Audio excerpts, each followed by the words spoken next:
In my time traveling this little globe with my golf clubs around my shoulder, I've played a lot of golf courses. And in turn, I've played a lot of what we call signature holes. Holes that stand out. Holes that the architect took extra time to create. Holes that as a player you stand on, and perhaps the entire course or maybe even the game itself makes sense to you. There is no template for a signature hole. They are all completely individual, unique, and specific to that course's layout, geography, surroundings, and the architect's mindset at the time.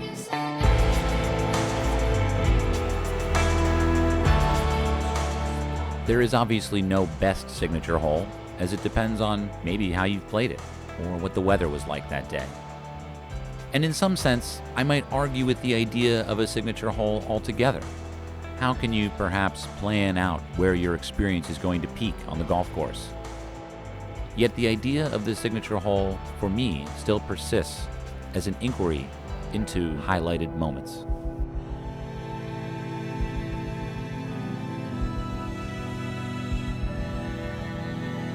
Most architects dislike the term signature hole, as it might distract from their entire creation or draw them to make a comparison between their children that they've created on that particular plot of land. But as I sit back here on this particular signature hole, it doesn't bother me too much, because in a sense the idea of the signature hole is merely a reminder to look around and to see what's going on. Usually when walking up to the signature hole, I kind of get my phone out before approaching the tee box. I want to remember that experience.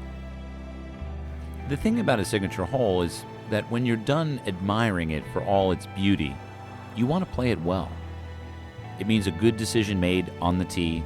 It means a good strike with the club chosen. I want to use all of my golf IQ in this one particular shot. I want to feel the wind, sense the air, gauge the elevation.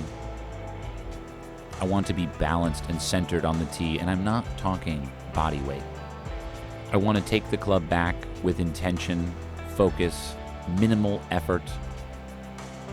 And then I want to engage at the top of the swing in my favorite moment, which is the downswing. It's a moment when all thought disappears, and the signature hole essentially becomes nothing for a second. At the moment of impact, it is impossible to be thinking about anything, and merely we are just inside of the video game and somebody else is playing.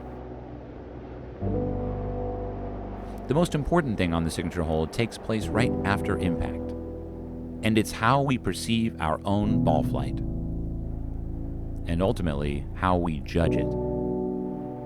We've all made our share of bad shots. I made a triple on one of the most important signature holes of my life, and I think you can imagine which one I'm talking about. On this particular hole, I hit a great shot. The signature hole reminds us of one of the paradoxes of golf. When you play, how much of it are we actually playing golf? Well, it depends on how you define that. If it's swinging a club, that's about 1 minute over the course of 4 hours. So the game of golf, we realize, perhaps on the signature hole, is that of walking, merely experiencing the surroundings. It's our little Zen rock garden that someone created for us and that we pay our dues to walk upon. And in a way, the most interesting part of the signature hole is the hole right after. At Cypress Point, the signature hole is obviously the 16th, the long par 3 over water where most of us hit driver. But on the 17th tee, there is a plaque. The plaque is merely a reminder to be grateful for being able to walk along this ground. And what a great secret opportunity that exists there on the back tee. It's the definition in my mind of the signature hole itself. It's a break. It's an intermission. It's an opportunity to take a breath and experience gratitude.